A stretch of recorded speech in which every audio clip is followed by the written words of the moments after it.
गुलिस्तान जोर में मौजूद आयूं जिते सिंध के सकाफत के हवाले से सिंध यूनाइटेड पार्टी पारा मच कचहरी जो प्रोग्राम रखे हुआ है जिते सिंध के मशहूर सूफी फनकार जो में खालिद भट्टी साहब भी मौजूद है पंहिंजे फन जो मुज़ाहरे भी हले पे इन सिलसिले में असीं अगवाड़नि में सियासी समाजी अगवान ते मौजूद आहिनि उन्हनि सां बि असीं ॻाल्हि ॿोल कंदासीं त उन्हनि जो सिंध जे सकाफ़त जे हवाले सां कहिड़ो मैसेज आहे। मैसेज चवा छा मतलब मालिक मालिक चवन था त शइ असांजी आहे। मैसेज उन्हनि बदनीयत पैमाननि खे आहे जिन जे अंदर में खोट है, जिन जी निगाह पलीत है, जिन जो मन कारो है, जिन के सिंध जा वसीला सिंध जा बेट ॾिसी गिग करे थी वात पाणी पाणी थो थिए उन्हनि खे क़ौम गॾिजी पादर ॾेखारियो आहे त सिंध जा बेट हुजनि वसीला हुजनि सिंधी क़ौम जा इन ते तव्हांजी नज़र उहा ख़राब आहे और रखणु बहितर कोन्हे जे न भई अजरक टोपिन वारा कुलनि में अजरक रखनि था इन इरादे सां त ही कुल्हा टपाए सघूं था सिंध जे मैदान ते सिंध जे वसीलनि ते कंहिंजी नापाक नज़र बर्दाश्त न कंदा। सॼी सिंध ते बेटनि ते कब्ज़े खे असां सॼी सिंध ते कब्ज़ो सम्झूं था ऐं सकाफ़ती ॾिहाड़ो जे हवाले सां जेको आहे त जेके क़ौमूं दुनिया में ज़िंदह रहणु चाहिनि उहे पंहिंजी ॿोली खे पंहिंजी सकाफ़त जे ताक़त खे बार बार वरजाईंदियूं आहिनि ऐं असीं इन ते फ़ख़ुरु था महसूसु कयूं त सिंध जी सकाफ़त इंतिहाई ताक़तवर आहे। सिंध जी सकाफ़त के कोई भी अरगून कोई भी तुर्खान को भी अरब को भी मुग़ल उनके सिंध जी सकाफ़त के फतेह करे न सघियो आहे ऐं उनके बिल आख़िर सिंध जी सकाफ़त में ज़म थियणो पियो आहे। ईअं अॼु जेको सिंध ते ॾुखियो वक़्तु आहे उहो सिंधी सकाफ़त जा ही मेला उनके मुंहुं ॾींदा ऐं सिंध की आज़ादी ऐं सिंध की ख़ुदमुख्तियारी के बहाल करण में ही सकाफ़त जा मेला असांखे सब खां वधीक कारआमद साबित थींदा ऐं ये जेतिरा वधीक मल्हाया वञनि ओतिरो बहितर थींदो।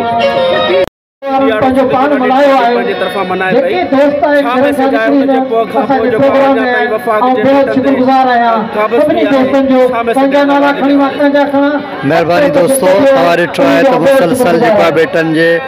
ऐं सिंध ते जेके हवाला रहा उनके ख़िलाफ़ एहतजाज थींदा रहा ये असांजो सकाफ़ती ॾिहाड़ो आहे ऐं उन जे हवाले सां हीअ असांजो हिकु एहतजाज भी आहे। असां पंहिंजो एहतजाज रिकॉर्ड पिया था करायूं असां मुसलसल जेसीं ताईं इहा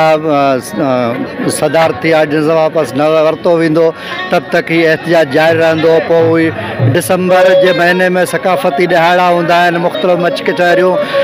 कारूंजर खां वठी कराची ताईं कराची खां वठी कश्मीर ताईं सॼी सिंध में जेको आहे SUP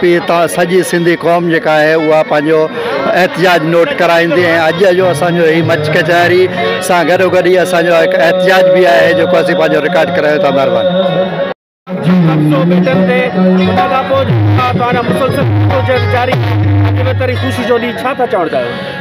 अॼु जेको ही ॾींहं जो मल्हाइण जो मक़सदु ही सिर्फ़ु हीअ आहे त सिंध जी वहदत ते जेके मुख़्तलिफ़ तरीक़नि सां वार थियनि पिया कॾहिं सकाफ़त खे भित सां लॻायो पियो वञे कॾहिं तहज़ीब खे टोड़ियो पियो वञे कॾहिं कारूंजर जो ऊचे घाट खे कचियो पियो वञे कॾहिं जेको आहे त सामूंडी पट्टीअ में जेको आहे मौजूदु सिंध जा जेके बेट आहिनि उन्हनि ते जेतिरी कब्ज़ो कयो थो वञे उन्हनि ख़िलाफ़ अॼु सिंध जेको आहे ही वचन थी करे त न सिर्फ़ु उन्हनि सभिनी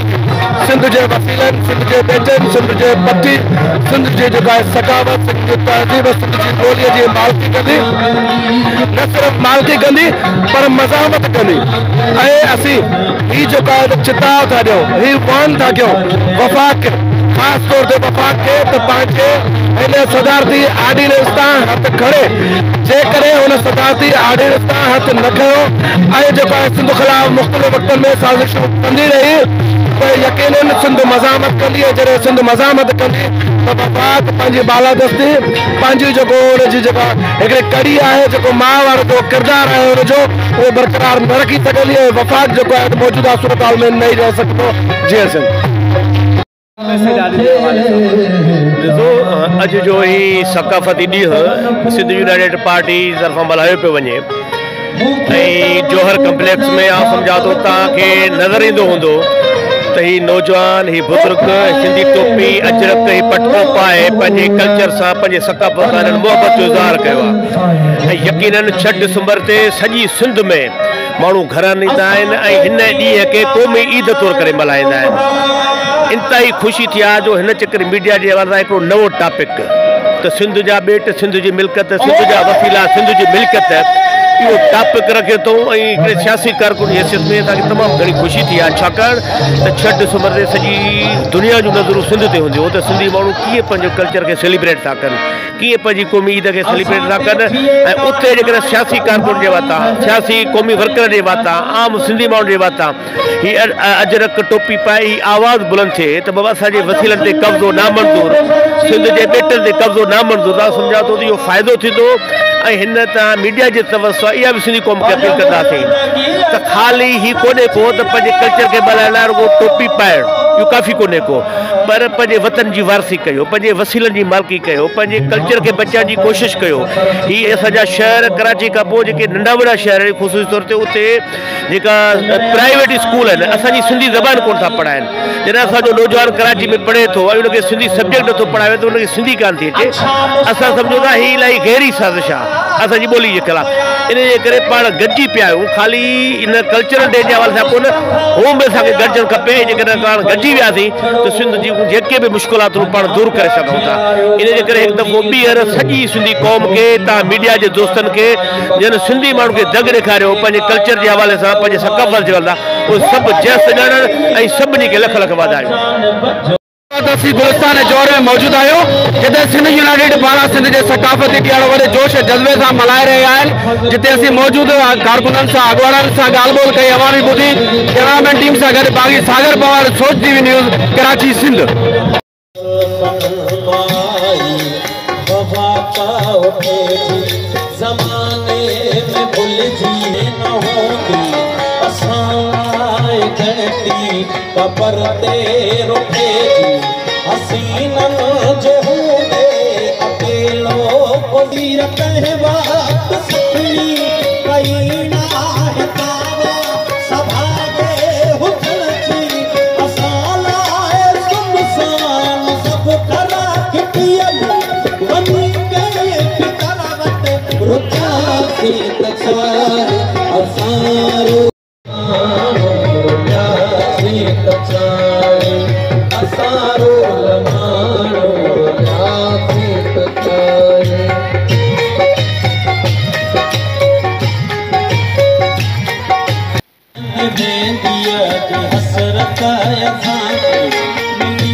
सब्सक्राइब कयो हमारे पंहिंजो चैनल सोच टीवी के बेल आइकन के दबाएं कदें भी न विसारींदा।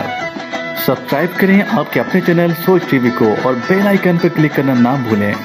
Don't forget to subscribe our channel Soch TV and press the bell icon.